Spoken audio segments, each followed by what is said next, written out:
Finally cell Bokaro की जो apply link है वो खुल चुकी है। आप लोग सवाल पूछ रहे थे कि क्या सर ये फर्जी है, ये जो वैकेंसी है, चूंकि मैंने आपको टेलीग्राम ग्रुप में बताया था, सबसे पहले आपको जो टेक्निकल अपडेट होती है वहां पे मिलती है, जरूर ज्वाइन करिएगा। अब देखिए ये बिल्कुल सही है और यहाँ पे आप अप्लाई लिंक देख पा रहे हैं। कैसे इस पे पहुंचेंगे उस पर बात करेंगे। और सबसे इंपॉर्टेंट चीज है कि चूंकि मैंने सेल बंडपुर और सेल दुर्गापुर क्रैक किया हुआ है, इसलिए मुझे एक्सपीरियंस है और मैं आपको बताने वाला हूं कैसे आप ये एग्जाम क्रैक कर सकते हो। A to Z चीजें बताऊंगा, वीडियो को स्किप ना करें, क्योंकि शायद आप स्किप करोगे तो पॉइंट छूट जाएगा और एग्जाम से आप दूर हो सकते हो, क्योंकि काफी कम इसमें सीटें होती है। और कट ऑफ की हम लोग बात करें तो 90+100 यदि टोटल क्वेश्चन है तो उसमें 90+ जो है कट ऑफ चला जाता है। कट ऑफ कभी पब्लिश नहीं होती, बट 90+ आप मान के चलिए हमेशा जो है यहाँ पे, चूंकि सवाल बहुत ईजी होते हैं। ठीक है, तो हम लोग बात करेंगे कैसे। तो ये कैसे पहुंचोगे मैं बता दूं। सबसे पहले हम बात करें तो आपको करना क्या है, तो आपको गूगल में सबसे पहले सर्च करना है। मैं दिखा दूं आपको। जैसे मान लीजिए आप गूगल आप सर्च कर रहे हो, ठीक है, मान लीजिए मैंने गूगल ओपन कर लिया यहाँ से, और यहाँ पे आपको सर्च करना है सेल कैरियर्स। जैसे ही आप सर्च करोगे आपको यहाँ पे ये साइट खुलेगी sellcareers.com। यहाँ पे आप खोलोगे, उसके बाद आओगे नीचे जैसे आओगे इस साइट पे, तो आपको यहाँ पे बहुत सारी यूनिट दिखेगी, इसको steel plant, special steel plant, इस तरह से। तो आपको ऐसे स्लाइड करना है और स्लाइड करने के बाद आपको पहुंच जाना है बोकारो स्टील प्लांट पे। यहाँ पे जैसे ही आप क्लिक करोगे तो आपको फिर ये पेज खुलेगा। अब इस पे जैसे आप जाओगे यहाँ पे जॉब ओपनिंग्स दिख रही है, यहाँ पे नीचे आओगे तो यहाँ पे देखिए ये link to apply various post, ठीक है, इसमें आपको क्लिक करना है। ये खुल गया, PDF खुला। अब इसमें अप्लाई लिंक दी गई है, ध्यान से देखिए, यहाँ पे आपको अप्लाई लिंक दी गई है। ठीक है, तो यहाँ पे अप्लाई लिंक में आपको देखिए ऊपर भी दी गई है, इंग्लिश में लिखा गया है, नीचे भी हिंदी में लिखा गया है।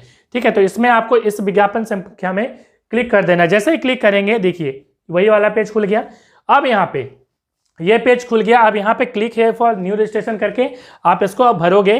अब भरने के पहले सारी जो इन्फॉर्मेशन है, ठीक है, इसमें सारी चीजें ली गई हैं, कैसे आपको अप्लाई करना है अच्छे से देख के फिर भरना। ठीक है, क्योंकि एक गलती करोगे आप तो गलती हो जाएगी। ठीक है, और बहुत सारे सवाल के जवाब यहाँ पे देने वाला हूँ कि जैसे कि किन्हीं का कोर ब्रांच नहीं है तो क्या वो अप्लाई कर सकते हैं, उस पर भी बात करेंगे हम लोग। ठीक है, क्योंकि मैंने देखा है कि मैंने जब एग्जाम दिया था तो इंटरव्यू में कई लोगों को छांट दिया गया था।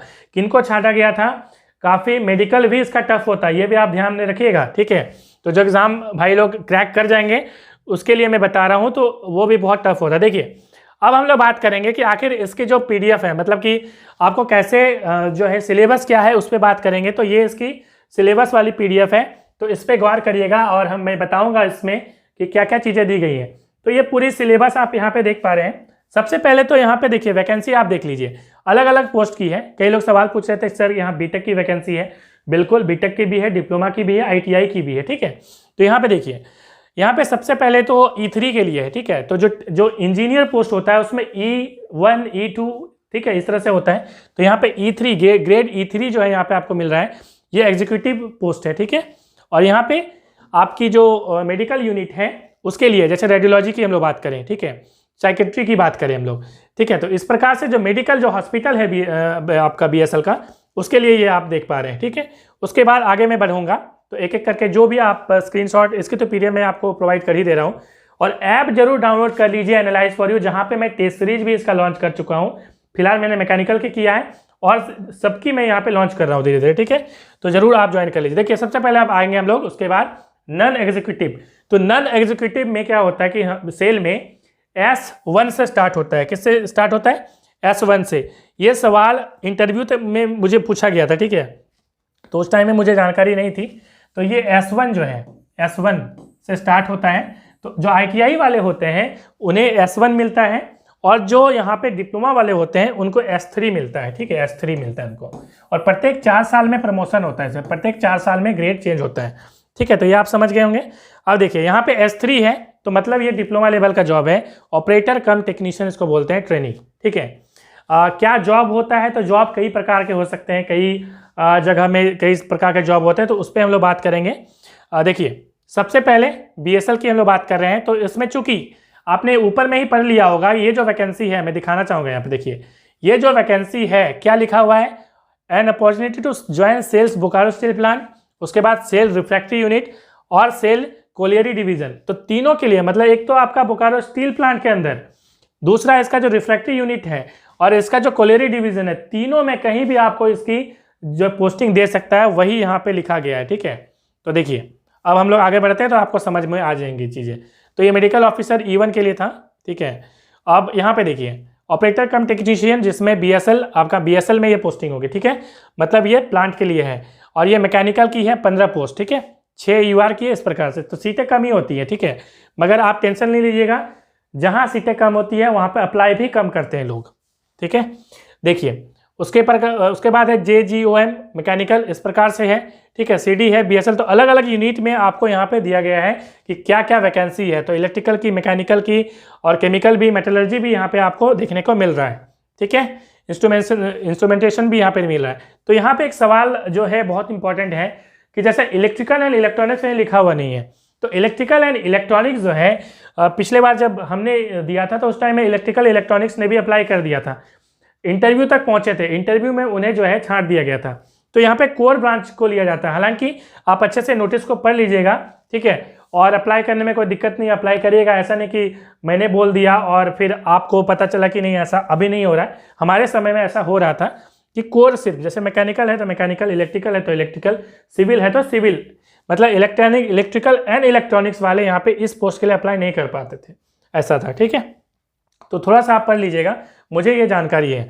अब देखिए आगे हम लोग बात करें तो यहाँ पे लिखा गया है कि candidate selected as OCTT electrical, तो उनको यदि इस प्रकार से, ये जो झारखंड ग्रुप माइंस के लिए यदि ये जो है ये हो रहे हैं JGM, ठीक है। तो इस ग्रुप के लिए यदि वो जो है सिलेक्टेड हो रहे हैं, यहाँ पे जैसे आप देख रहे थे JGOM, तो इसके लिए यदि सिलेक्ट हो रहे हैं आप, इस पोस्ट के लिए आप अप्लाई कर रहे हैं, क्योंकि अलग अलग पोस्ट के लिए आपको अलग अलग फॉर्म अप्लाई करना पड़ेगा, इसमें साफ लिखा गया है, ठीक है।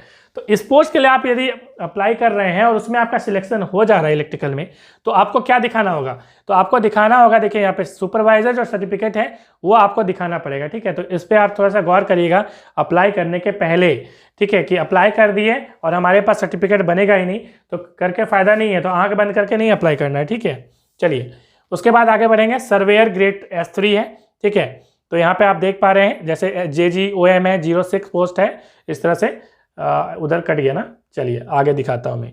उसके बाद माइनिंग मेट है, तो इस तरह से S1, जैसे माइनिंग मेट है मतलब ये ITI वाले होंगे, S1 है, ठीक है। तो इस प्रकार से यहाँ पे अलग अलग दिया गया है पोस्ट। अब यहाँ पे देखिए, अब हम लोग आगे बात करें तो यहाँ पे देखिए अनरिजर्व पोस्ट के लिए जो है SC ST वाले भी अप्लाई कर सकते हैं, वो तो हर जगह होता है, वही चीज़ यहाँ पे लिखा गया है। अब नेम ऑफ द पोस्ट यहाँ पे लिखा गया है, ठीक है। अलग अलग पोस्ट, जैसे ऑपरेटर कम टेक्नीशियन ट्रेनिंग की हम लोग बात करें तो मैकेनिकल की, ठीक है। तो यहाँ पे जो आइडेंटिफाइड डिसेबिलिटीज सुटेबल जो है वो यहाँ पे लिखा गया है। मतलब सवाल पूछता है ना कि चश्मा वाले अप्लाई कर सकते हैं कि नहीं, बिल्कुल कर सकते हैं चश्मा वाले, ठीक है। उसके बाद कौन कौन कर सकते हैं ये पूरी दिया गया है, और इसका एब्रिविएशन आप ऐसे भी गूगल में सर्च करेंगे तो मिलेगा, और आई थिंक ऊपर में भी दिया गया था, है ना, कहीं पे ये वाला दिया गया है। तो इसको आप अच्छे से एब्रिविएशन दिया गया है, शॉर्ट फॉर्म दिया गया है, आप इसको पढ़ लीजिए और देख लीजिए कि आप में कोई डिसेबिलिटीज तो नहीं है इस प्रकार की, ठीक है। तो वो यहाँ पे जो है सुटेबल हो सकता है, तो वही यहाँ पे लिखा गया है, ठीक है। चलिए आगे हम लोग बात करें तो यहाँ पे अटेंडेंट कम टेक्नीशियन जैसे इलेक्ट्रिकल की हम लोग बात करें, ठीक है। तो अटेंडेंट कम टेक्नीशियन जिसको बोलते हैं ACT, तो वो ITI वाले के लिए होता है, ठीक है। चलिए अब देखिए यहाँ पे जैसा कि आप देख पा रहे हैं एलिजिबिलिटी दी गई है। जैसे हम लोग बात करें कंसल्टेंट, 41 ईयर जो है एज लिमिट है, इसके लिए क्या क्वालिफिकेशन है यहाँ पे दिया गया है। तो आपको जो क्वालिफिकेशन आपको लग रहा है कि मैं इसके लिए एलिजिबल हूँ, तो इसको आप देख लीजिए, फिर मैं सिलेबस आपको आगे दिखाने वाला हूँ, स्पेशली मैं OCTT और ACTT के सिलेबस में बताने वाला हूँ, ठीक है। तो यहाँ पे आप देख पा रहे हैं जैसे असिस्टेंट मैनेजर है, तो उसके लिए क्या है, आपको यहाँ पे क्या देना पड़ेगा, तो एक्सपीरियंस देना पड़ेगा। तो कई लोग सवाल पूछ रहे थे बीटेक वाले अप्लाई कर सकते हैं, बट आपको क्या है, एक्सपीरियंस चाहिए, लिखा गया है। ये तो मेडिकल ऑफिसर की है, ठीक है, ये असिस्टेंट मैनेजर जैसे है, ठीक है, ये सेफ्टी डिपार्टमेंट के लिए है। अब यहाँ पे BTech है, बट यहाँ पे आपको प्रैक्टिकल एक्सपीरियंस चाहिए, ठीक है, 2 साल का यहाँ पे साफ लिखा गया है, ठीक है। तो यहाँ पे उसके बाद मैनेजमेंट ट्रेनिंग जिसको MT बोलते हैं, ठीक है, ये भी यहाँ पे है, ठीक है, तो आप समझ गए होंगे। उसके बाद ऑपरेटर कम टेक्नीशियन ट्रेनिंग, ठीक है, तो यहाँ पे 28 साल है इसकी अपर एज लिमिट, ठीक है, और इसमें मैट्रिक और डिप्लोमा होना चाहिए, ये साफ साफ लिखा गया है। उसके बाद माइनिंग फोरमैन, तो माइनिंग फोरमैन के लिए आप देख पा रहे हैं कि 1 साल के यहाँ पे क्या हो जाएगा, फिर पोस्ट क्वालिफिकेशन एक्सपीरियंस होना चाहिए, ठीक है। उसके बाद है सर्वेयर, फिर है माइनिंग मेट, उसके बाद है अटेंडेंट कम टेक्नीशियन ट्रेनिंग HMB, ठीक है। तो इस प्रकार से ये आप देख पा रहे हैं ये आपकी होनी चाहिए। उसके बाद अटेंडेंट टेक्नीशियन ट्रेनी इलेक्ट्रीशियन, तो ये सब क्या चीज़ें होनी चाहिए वो लिखी गई हैं। हम लोग बात करेंगे मेन कि क्या सिलेबस है, कैसे आपको पढ़ाई करनी है, ठीक है। तो ये सब हाइट वगैरह है, देख लीजिएगा अच्छे से कि क्या हाइट वगैरह होना चाहिए, और इसको अच्छे से ये लोग फॉलो भी करते हैं, ठीक है। कलर विजन वगैरह सारी चीज़ें अच्छे से टेस्ट होती है यहाँ पे। उसके बाद ट्रेनिंग वगैरह प्रोविजन, देखिए जैसे हम लोग बात करें OCTT की, OCTT जैसे ही आपकी ज्वाइनिंग होगी तो 2 साल की ट्रेनिंग होती है, और 2 साल में से पहला साल जो है, 2 साल जो होता है, पहला साल कुछ यहाँ पे क्या दिया जाता है, स्टाइपेंड दिया जाता है, दूसरे साल कुछ स्टाइपेंड, तो स्टाइपेंड वेरी करता है। अब इसमें कितना दिया गया है उसे देखना पड़ेगा, ठीक है। तो वो प्रत्येक साल चेंज होते रहता है वो, ठीक है। तो यहाँ पे आप देख पा रहे हैं ट्रेनिंग एंड प्रोबेशन, तो 2 साल की प्रोबेशन होती है। यहाँ पे लिखता है कि सक्सेसफुल यदि कंप्लीशन हो जाता है ट्रेनिंग का तभी आपको परमानेंट करेंगे, तो परमानेंट हो जाते हैं, दिक्कतें नहीं आती हैं, बशर्ते आपने कोई बड़ी गलती ना की हो, आपने चोरी नहीं की हो, या इस प्रकार की कोई गलती ना की हो, कहीं पे मारपीट ना करी हो, तो ये नहीं करना आपको, ठीक है, कभी भी नहीं करना है। अब देखिए सिलेक्शन प्रोसीजर यहाँ पे लिखा गया है, जैसे अलग अलग जो पोस्ट है अलग अलग यहाँ पे लिखा गया है, तो मैं बात करूँगा स्पेशली ऑपरेटर कम टेक्नीशियन ट्रेनी, और यहाँ पे हम लोग बात कर रहे थे ITI वालों के लिए, ठीक है। तो इसके लिए क्या करना है, इसके लिए आपको बहुत सिंपल सा चीज़ है कि ऑपरेटर कम टेक्नीशियन के लिए आपको क्या करना है, सबसे पहले तो रिटन एग्जाम होगा जो कि CBT होगा, कंप्यूटर बेस्ड टेस्ट होगा। उसके बाद उसमें आप जैसे क्वालिफाई करेंगे 90% प्लस आपको लेके आना है, ठीक है। तो NTEC और टेक्निकल दोनों इंपॉर्टेंट है, मैं आपको सिलेबस भी दिखाऊंगा आगे, ठीक है। तो वो दोनों इंपॉर्टेंट है, जैसा कि मैंने कहा टेस्ट सीरीज मैंने लॉन्च किया हुआ, जरूर ज्वाइन कर लीजिएगा, ठीक है। और वो ऐप में होने वाला है, और ऐप की लिंक डिस्क्रिप्शन में कमेंट में डाल दूंगा, डाउनलोड कर लीजिए। टेक्निकल के लिए बहुत जो है आपको यहाँ पे जानकारियाँ मिलती रहेंगी हमेशा। चलिए अब देखिए, जैसा कि मैंने कहा CBT आपको टेस्ट होगा पहले, उसके बाद आपका जब उसमें पास कर जाओगे तो पहले इंटरव्यू होता था हमारे समय में, अब इंटरव्यू नहीं है, अब स्किल टेस्ट होने वाला है। स्किल टेस्ट में जैसे आपका मान लीजिए आपको, जैसे आप मैकेनिकल के हैं तो आपको लेथ चलाना आना चाहिए, मिल चलाना आना चाहिए, वेल्डिंग करना आना चाहिए। तो ये इस प्रकार के कोई भी सवाल आपसे पूछ सकते हैं कि बताओ भाई मिलिंग में जो है, कुछ भी पूछ सकते हैं वो, ठीक है।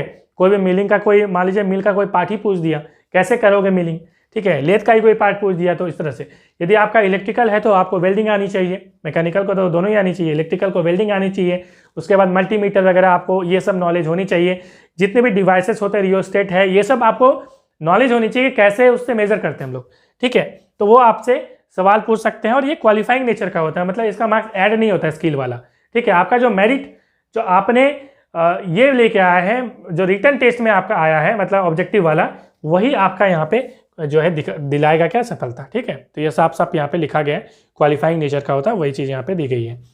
अब हम लोग सैलरी पे बात करें तो ये सैलरी दी गई है यहाँ पे, ठीक है। ये सैलरी आप ऑपरेटर कम टेक्नीशियन की बात करें तो ये सैलरी है, ठीक है। ये पे रिवीजन अभी हुआ है, तो इसको मिला के आपका लगभग सैलरी जो है लगभग 35,000 से 40,000 के आसपास यहाँ पे आपको मिलने वाला है, ठीक है। चलिए आगे हम लोग बात करें तो आगे और क्या क्या चीज़ें हैं मैं दिखा दूँ थोड़ा सा। यहाँ पे जो फ़ी है कैसे आप पे करेंगे, मतलब कितना पे करेंगे, एप्लीकेशन फ़ी यहाँ पे दी गई है, ठीक है। अब यहाँ पे कैसे अप्लाई करोगे वो आप देख लीजिएगा, तो मैंने आपको दिखाई दिया कैसे अप्लाई करना है। और इम्पॉर्टेंट चीज़ मैं यहाँ पे आपको दिखाना चाहूँगा कि कैसे एग्ज़ाम होगा, और उसमें क्या, जैसे देखिए मैं बोल रहा था जैसे अलग अलग पोस्ट के लिए अलग अलग सारी चीज़ें दी गई हैं कि कैसे आपको मेडिकल ऑफिसर के लिए कैसे प्रोफेशनल नॉलेज जो है MBBS का होना चाहिए, इस प्रकार से। तो मैं ऑपरेटर कम टेक्नीशियन की बात कर रहा था S3, जिसमें वर्बल एबिलिटी आपसे पूछा जाएगा, ठीक है। जनरल नॉलेज पूछा जाएगा, तो जनरल नॉलेज में क्या आता है देखिए मैं बता दूं, जैसा सेल की जितनी भी यूनिट्स हैं उनकी जब स्थापना कब हुई थी, जैसे बोरू भीरू राज दुबे, ठीक है, ये आपका एक ट्रिक है, ठीक है। बोरू मतलब बोकारो की जो है स्थापना किसने की थी, तो रसिया ने की थी, बोरू, ठीक है, रू। उसके बाद भीरू का मतलब भी मतलब भिलाई, रू फॉर रसिया, ठीक है, तो भिलाई वाली रसिया ने की थी। उसके बाद रा मतलब राउरकेला, जॉफर जर्मनी मतलब राउरकेला वाली जर्मनी ने की थी। दू फॉर दुर्गापुर, और बॉफर ब्रिटेन मतलब दुर्गापुर वाली ब्रिटेन ने की थी। इस प्रकार से सवाल ये भी पूछ सकता है कि जैसे मान लीजिए बोकारो स्टील प्लांट की स्थापना कब हुई थी, 1964 में हुई थी, ठीक है। तो ये सारी चीज़ें हैं जो पूछा जाता है, तो ये जनरल नॉलेज में ज़्यादा ये पूछता है। हालांकि जीके में और भी पूछ सकता है, जैसे सेल के जो है चेयरमैन कौन है, ठीक है, इस प्रकार से आपसे सवाल पूछ सकते हैं, ठीक है। उसके बाद हम लोग बात करें तो इसमें और भी करेंट अफेयर्स का सवाल पूछे जाते हैं, ठीक है। तो ये आपका लगभग बन जाएगा। उसके बाद रीजनिंग है, ठीक है। उसके बाद आपकी क्वांटिटेटिव एप्टीट्यूड है, तो यहाँ पे आपको मैथ्स के सवाल पूछे जाते हैं। मैथ्स के मैंने आपको टेस्ट सीरीज में कराए हैं कि किस प्रकार के प्रीवियस ईयर मैंने उसमें करवाए हैं आपको, ठीक है। आपको पता लग जाएगा कि किस प्रकार के सवाल आते हैं। उसके बाद डोमेन नॉलेज जो है, जो आपकी ई नंबर है, कि आपकी जो मैकेनिकल है तो मैकेनिकल का सवाल पूछेगा, ई नंबर जो है। इलेक्ट्रिकल है तो इलेक्ट्रिकल का सवाल पूछेगा, सिविल है तो सिविल का पूछेगा, मिक्स करके नहीं पूछता ये, ठीक है। तो ये हमने देख लिया। अब ये सवाल उठता है कि कितना कितना पूछता है सर, ठीक है। तो यहाँ पे कुछ भी लिखा गया नहीं है, तो ये 1.5 घंटे का, ठीक है, 90 मिनट्स। पहले जो राउरकेला वाला हुआ था वो 2 घंटे का हुआ था, मगर ये 1.5 घंटे का, ठीक है। तो 1.5 घंटे के में आपका जो सवाल पूछेगा वो मतलब कितना रेशियो में पूछेगा, तो ज़्यादा संभावना है कि 70-30 या 80-20 में पूछने का, ठीक है। तो ये बहुत ज़्यादा संभावना है। हालांकि 60-40 में भी पूछा गया कई बार, मगर मुझे लगता है इन दोनों में से कहीं पे, मतलब 70 टेक्निकल पूछ दिया, 30 नॉन टेक्निकल पूछ दिया, या 80 टेक्निकल और नॉन टेक्निकल 20। तो ज़्यादा टेक्निकल ही पूछा जाएगा, नॉन टेक कम ही पूछा जाएगा। तो आई होप आपकी, अच्छा एक किसी बंदे ने, रीना जी ने शायद जो है मुझे इंस्टाग्राम में मैसेज किया था। तो इंस्टाग्राम जिस आपने यदि फॉलो नहीं किया तो फॉलो कर सकते हैं, राइज फॉर यू सर्च करिए, ठीक है। तो उसमें मुझे जो है मैसेज आया था, नहीं ऐप में मैसेज आया था, सॉरी। तो ऐप डाउनलोड कर लीजिए, ऐप में मुझे मैसेज आया था। उसमें पूछा गया था कि सर मेरा जो है क्या है, तो फिटर जो है, ठीक है, ITI, उसकी तैयारी कैसे करें। देखो बाबू, जो ITI हैं उनके लिए भी रीजनिंग जो है लगभग उसी लेवल का रहता है, ठीक है। तो आपका नॉन-टेक उसी लेवल का रहने वाला है, और टेक्निकल जो आपने पढ़ा है, जो आपका ग्रेड है, जैसे फिटर की हम बात करें, तो आपके जो सिलेबस आपने पढ़ा है वही सिलेबस आपको यहाँ पे पूछा जाता है। तो वही, कुछ नहीं है उसमें, ज़्यादा टेंशन लेने की बात नहीं है। प्रीवियस ईयर मैं आपको करा दूंगा, फिटर वाले को भी मैं करा दूंगा ऐप पे, ठीक है, टेंशन फ्री रहिए। तो मिलेंगे नेक्स्ट वीडियो में। Thanks for watching.